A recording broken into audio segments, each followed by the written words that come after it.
নমস্কার, আমি রত্না আপনাদের সঙ্গে। যেখানে এত দুর্নীতি একটা সরকারের, চাকরি নেই, বেকারত্ব, সেখানে শুধু ভাতা দিয়ে চলছে, যা চাকরি পাচ্ছে মানুষ সেটাও টাকা দিয়ে কিনতে হচ্ছে, ন্যায্য চাকরি প্রার্থীরা এখনো রোদের মধ্যে গাছের তলায় বসে রয়েছে তাদের চাকরির দাবিতে। আর সেই জায়গায় দাঁড়িয়ে শিক্ষিত সমাজ সচেতন মানুষ তারা কিন্তু তৃণমূল কংগ্রেসকে একেবারে ছুঁড়ে ফেলে দিয়েছে। তার একটা জ্বলন্ত উদাহরণ হচ্ছে উত্তর কলকাতা। আর এই উত্তর কলকাতায় তৃণমূল কংগ্রেস প্রার্থী সুদীপ বন্দ্যোপাধ্যায় তার লোকসভা নির্বাচনে এত জয় কোথা থেকে আনলেন সেটারই পুঙ্খানুপুঙ্খ তথ্য আপনাদের তুলে ধরব। যেখানে দেখা যাচ্ছে যে উত্তর কলকাতায় যে ওয়ার্ডে সুদীপ বন্দ্যোপাধ্যায় থাকে, সেই 20 নম্বর ওয়ার্ড, সেই 20 নম্বর ওয়ার্ডের মানুষই সুদীপ বন্দ্যোপাধ্যায়কে ভোট দেননি। সেই মানুষই বুঝতে পেরেছে যে এই সুদীপ বন্দ্যোপাধ্যায়ের দলকে দিয়ে আলটিমেট কিছু হবে না, তারা আরো নতুন নতুন করে চোর উৎপন্ন করবেন, এটাই হবে। আর এটার জন্যই এই ওয়ার্ডে মাত্র 217 ভোটে লিড নিয়েছে তৃণমূল কংগ্রেস। আর এই অপমান সহ্য করতে না পেরে এখানকার যিনি কাউন্সিলর বিজয় উপাধ্যায়, তিনি তার পদত্যাগপত্র জমা দিয়েছেন মেয়র ফিরহাদ হাকিম এবং চেয়ারপারসন মালা রায়কে।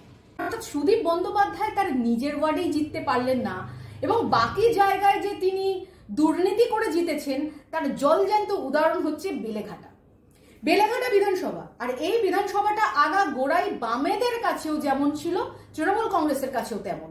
বামেরা এই বেলেঘাটাতে যেভাবে সন্ত্রাস করে ভোট পেতেন তাদের সময়, এবং যেখানে ছাপ্পা থেকে রিগিং, ভয় দেখিয়ে ভোট নেওয়া হতো, ঠিক একই কায়দায় তৃণমূল কংগ্রেসও কিন্তু এই বেলেঘাটাটাকে এভাবেই দখল করে রেখেছে। দেখা যাচ্ছে বেলেঘাটা বিধানসভাতে তৃণমূল কংগ্রেস 45,802 ভোটে লিড নিয়েছে। আর এই লিড নেওয়ার এটাই একটা প্রধান কারণ বেলেঘাটাতে। এবার আসি চৌরঙ্গী বিধানসভা তার স্ত্রী নয়না বন্দ্যোপাধ্যায়ের বিধানসভা কেন্দ্র, এবং সেখানে এর আগে আরো অনেক ভোট পেয়েছিল। এবারে মাত্র 14,645 ভোটে তৃণমূল কংগ্রেস এগিয়ে রয়েছে। আর এখানে দাঁড়িয়ে 45 নম্বর ওয়ার্ড, 47, 48, 49, 50, 51 এই ওয়ার্ডগুলোতে কিন্তু বিজেপি এগিয়ে রয়েছে। তাহলে বোঝাই যাচ্ছে যে তৃণমূল কংগ্রেস পার্টিকুলার কিছু জায়গাতে কিভাবে সন্ত্রাস করেছে, এবং সেখানে তার স্ত্রীর ওয়ার্ডেও কিন্তু বিপুল সংখ্যক ভোট পায়নি। এবং অপরদিকে এন্টালির দিকে যদি আমরা তাকাই, সেখানে দেখব যে মুসলিম অধ্যুষিত এলাকা এন্টালি, এবং আমরা সকলেই ইতিমধ্যেই বুঝে গেছি যে কিভাবে মুসলিম ভোট একত্রিত হয়েছে এবং সব ভোট কিন্তু তৃণমূল কংগ্রেসে গেছে। কিছুটা গেছে কংগ্রেসে আর বেশিরভাগটাই তৃণমূল কংগ্রেসে গেছে। পশ্চিমবাংলায় মুসলিম ভোট 25% কংগ্রেস পেয়েছে এবং 75% মুসলিম ভোট তৃণমূল কংগ্রেস পেয়েছে। আর তার মধ্যে 95% মুসলিম এবারের লোকসভাতে ভোট দিয়েছে, এবং সেখানে দাঁড়িয়ে 60% মতন হিন্দু তারা ভোট দিয়েছে। বাকি হিন্দুরা ঘরে বসেই ঘুমিয়েছে। আর তার ফল কিন্তু এভাবে আমাদের দেখতে হচ্ছে। সেখানে দাঁড়িয়ে এন্টালিতে 29,309টি ভোটে তৃণমূল কংগ্রেস এগিয়েছে। এরপর মানিকতলাতে সে অর্থে খুব ভালো রেজাল্ট করতে পারেনি। মাত্র 3,575 ভোটে তৃণমূল কংগ্রেস এগিয়েছে। অপরদিকে জোড়াসাঁকো এবং শ্যামপুকুর এই দুটো জায়গা কিন্তু তৃণমূল কংগ্রেস হারিয়েছে। সেখানে বিজেপি এই লড়াইয়ের মধ্যেও, এই এত দুর্নীতি, এত ছাপ্পা, এত ভয় দেখানো সন্ত্রাসের মধ্যেও 1,599টা ভোটে এগিয়ে রয়েছে, এবং জোড়াসাঁকোতে 7,401 ভোটে বিজেপি লিড নিয়েছে। শ্যামপুকুর এবং বিজেপির বিভিন্ন ওয়ার্ডও কিন্তু খুব ভালো রেজাল্ট করেছে। আর শ্যামপুকুরে যদি ওয়ার্ড ভিত্তিক আমরা দেখি, 8, 21, 24, 26 এই ওয়ার্ডগুলোতে বিজেপি লিড নিয়েছে।